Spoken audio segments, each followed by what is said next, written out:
अच्छा जी, आज की जो हमारी वीडियो है वो है जीआईटी फार्माकोलॉजी के ऊपर, जिसमें हम प्रोकाइनेटिक ड्रग्स और एंटी डायरियल एजेंट्स को स्टडी करेंगे। प्रोकाइनेटिक ड्रग्स हमारे पास वो ड्रग्स होते हैं जो कि गैस्ट्रिक प्रोपल्सिव मूवमेंट को इंक्रीज़ कर देते हैं, और प्रोकाइनेटिक ड्रग्स की वजह से हमारे पास गैस्ट्रिक एम्पटिंग जो होती है वो इंक्रीज़ हो जाती है, और गैस्ट्रिक ट्रांजिएंट और कोऑर्डिनेटेड गैस्ट्रिक मूवमेंट्स जो होती हैं वो इंक्रीज़ हो जाती हैं। अब प्रोकाइनेटिक ड्रग्स में हमारे पास एक एग्जांपल आ जाती है मेटाक्लोप्रामाइड। ये एक ऐसी ड्रग है जो कि जिसका एक्शन जो है हमारे पास एंटी इमेटिक एक्शन है, और सब्स्टिट्यूटेड बेंजामाइड है जो कि स्ट्रक्चरली सिमिलर है प्रोकेनामाइड के साथ और फार्माकोलॉजिकली सिमिलर नहीं है।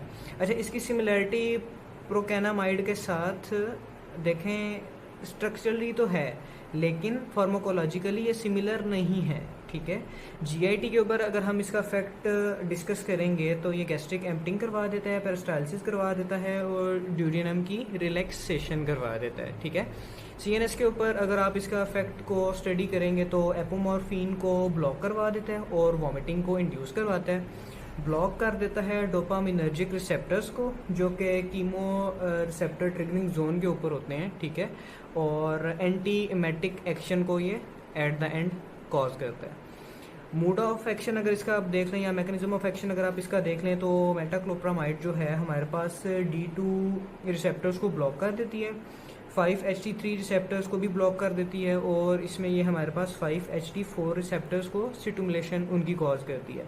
अच्छा जी, अब 5-HT3 एगोनिस्ट को अगर हम देखें तो हमारे पास ये ऐसे रिसेप्टर्स हैं जो कि मेंटेरिक मोटर न्यूरॉन के ऊपर और कीमो रिसेप्टर ट्रिगरिंग जोन के ऊपर जाके ना एसिटाइल कोलिन की जो रिलीज़ है उनकी रिलीज़ को गट के ऊपर अफेक्ट करते हैं, मतलब उनकी रिलीज़ को ना एसिटाइल कोलिन की रिलीज़ को इंक्रीज़ कर देते हैं गट के अंदर। ठीक है, और ब्लॉक करा देते हैं ये रिसेप्टर्स को जो कि कीमो रिसेप्टर ट्रिगरिंग जोन के ऊपर होते हैं, और एट द एंड ये क्या करता है, एंटी इमेटिक एक्शन को कॉज करता है।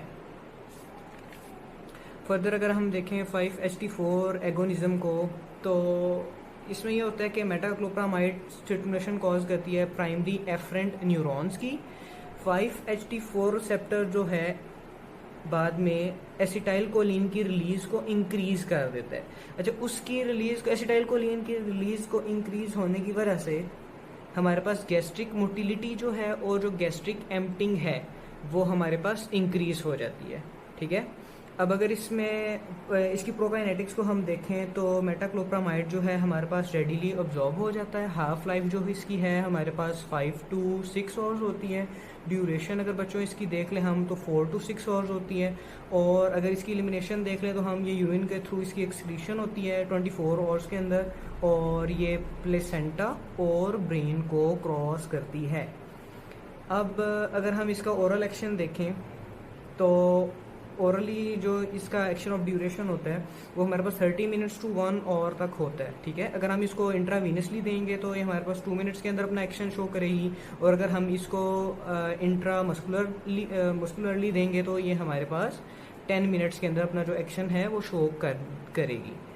थेराप्यूटिक यूजेस अगर हम देख लें तो ये हमारे पास एंटी इमेटिक, जर्ड और डिस्पेप्सिया को कॉज करती है। ठीक है, use in many types of vomiting, effective in motion sickness. Dyspepsia में अगर आप देख लें तो ये हमारे पास ट्रीट करती है परसिस्टेंट हाइकअप्स को, और जर्ड में अगर ये देखेंगे आप इसको तो ये जो इसकी टोन है उसको इंक्रीज कर देगी। ठीक है, और जर्ड की वजह से एट द एंड जाकर ये गैस्ट्रिक एम्पटिंग को, मतलब जर्ड के अंदर जाके ये जर्ड की वजह से ये हमारे पास गैस्ट्रिक एम्पटिंग को क्या कर देगी, इंक्रीज कर देती है गैस्ट्रिक एम्पटिंग को। अच्छा जी, अब अगर हम इसके एडवर्स इफेक्ट को देखें तो हमारे पास गायनेकोमास्टिया कॉज कर देती है, ग्लेक्टोरिया कॉज कर देती है, पार्किंसन कॉज कर देती है और डिजीनेस कॉज कर देती है। नेक्स्ट जो हम ड्रग अगर देखते हैं तो हमारे पास आ जाता है डोमपेरिडोन।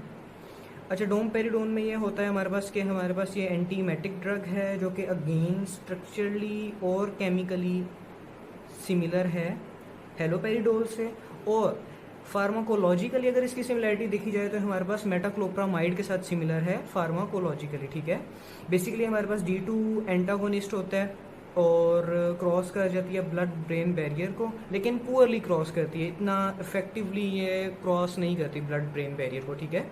और जो इसके एक्स्ट्रा पेरिमीडियल इफेक्ट्स होते हैं वो रेयर होते हैं। एंटी इमेटिक एक्शन को ये कॉज करता है थ्रू कीमोरेसेप्टर ट्रिगरिंग जोन। अब इसमें फार्माकोकाइनेटिक्स में अगर हम देखेंगे बच्चों तो ओरली ऑब्जॉर्ब होगा 15% जो है सिस्टेमिक सर्कुलेशन के अंदर, और ये होता क्यों है, फर्स्ट पास मेटाबॉलिज्म की वजह से, ठीक है। इसकी हाफ लाइफ अगर आप बच्चों देखेंगे तो हमारे पास 5.7 आवर्स होती है, और यूरिन के थ्रू इसकी एक्सक्रीशन होती है। साइड इफेक्ट्स में अगर आप इसको देख लेंगे तो हमारे पास साइड इफेक्ट्स में ड्राई माउथ आ जाता है, लूज स्टूल्स आ जाते हैं, हेडेक आ जाता है, रैशेज आ जाता है, और ग्लेक्टोरिया आ जाता है। 5-HT3 एंटागोनिस्ट को अगर हम स्टडी करें तो इनमें हमारे पास एक एग्जांपल आ जाती है ऑनडेनिसिट्रोन। ऑनडेनिसिट्रोन में अगर हम देखें, ये एक प्रोटोटाइप ड्रग है जो कि एंटी इमेटिक और एंटी सीरोटोनर्जिक जो हमारे पास है, कह लें इसकी नेचर है, ठीक है। कंट्रोल करती है कंट्रोल करती है ये कैंसर कीमोथेरेपी इंड्यूस वॉमिटिंग को, ऐसी वॉमिटिंग जो कि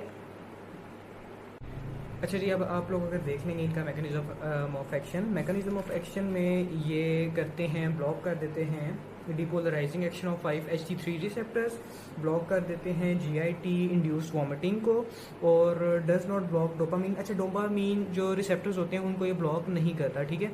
और माइनर अफेक्ट शो करता है, या माइनरली ये कॉज करता है या अफेक्ट करता है 5-HT4 एंटागोनिज्म को, ठीक है। फार्माकोकाइनेटिक्स में अगर आप इनको देख लें तो हमारे पास बायो अवेलेबिलिटी होती है इनकी 60 to 70%। ड्यूरेशन ऑफ एक्शन जो होता है इनका हमारे पास 8 to 12 आवर्स होता है, और मेटाबोलाइज हो जाते हैं ये एंजाइम CYP1A2 या फिर CYP2D6 के थ्रू, ठीक है। अब इनमें साइड इफेक्ट्स अगर आप लोग देख लेंगे, इनमें हेडेक आ जाता है, डिजनेस आ जाता है, हाइपोटेंशन आ जाती है, ब्रेडिकार्डिया आ जाता है, चेस्ट पेन आ जाती है, ठीक है। नेक्स्ट अब हमारे पास आ जाता है एंटी डायरियल एजेंट्स।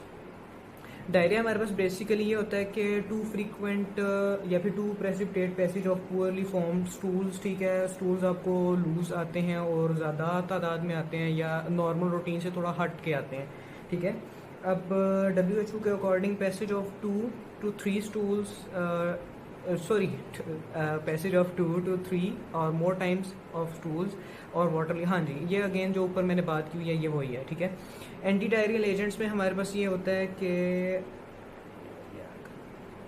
अच्छा जी, एंटी डायरियल एजेंट्स में हमारे पास ये होता है कि आपको पता है जैसे कि डायरिया जब अकर होता है तो GIT की जो स्टिमुलेशन है या GIT की जो मोटिलिटी है वो इंक्रीज हो जाती है, ठीक है। और उसमें ये होता है कि फ्लूइड अब्जॉर्प्शन को ये डिक्रीज कर देते हैं, ठीक है। एंटी डायरियल एजेंट्स जो होते हैं वो मोटिलिटी जो GIT की है उसको इंक्रीज कर देते हैं। ये ऊपर आपको डायरिया की कंडीशन बताई हुई है, और नीचे जो आपको एंटी डायरियल एजेंट्स हैं उनकी कंडीशन बताई हुई है। एंटी डायरियल एजेंट्स में ये होता है कि जो मोटिलिटी ऑफ GIT है वो डिक्रीज हो जाती है, और जो फ्लूइड अब्जॉर्प्शन है वो इंक्रीज हो जाता है, ठीक है। इसमें इसकी कॉजेज क्या होती हैं? कॉजेज में हमारे पास वाटर और इलेक्ट्रोलाइट इम्बैलेंस की वजह से हो जाता है, और इन्फ्लेमेशन ऑफ म्यूकोजा की इन्फ्लेमेशन की वजह से हो जाता है, और increase in the secretion of intestinal mucosa. अब देख लें अगर इसको एंटी डायरियल एजेंट्स में बेसिकली इनकी जो क्लासिफिकेशन है इनमें एंटी माइक्रोबियल्स आ जाते हैं, प्रोबायोटिक्स आ जाते हैं, drugs that are used to treat bowel disease जिसमें 5AS से कंपाउंड्स आ जाते हैं, ग्लूकोकॉर्टिकोस्टेरॉइड्स आ जाते हैं, non specific anti diarrhoeal agents आ जाते हैं, एब्जॉर्बेंट्स आ जाते हैं, एंटी मोटिलिटी एजेंट्स आ जाते हैं, और एंटी स्क्रीटरी एजेंट्स आ जाते हैं। एंटी माइक्रोबियल एजेंट्स में हमारे पास आ जाता है नॉरफ्लॉक्सासिन, सिप्रोफ्लॉक्सासिन और ओफ्लॉक्सासिन। इनके एंड में फ्लॉक्सासिन आता है, या लॉक्सासिन से आप याद रख सकते हैं, ठीक है।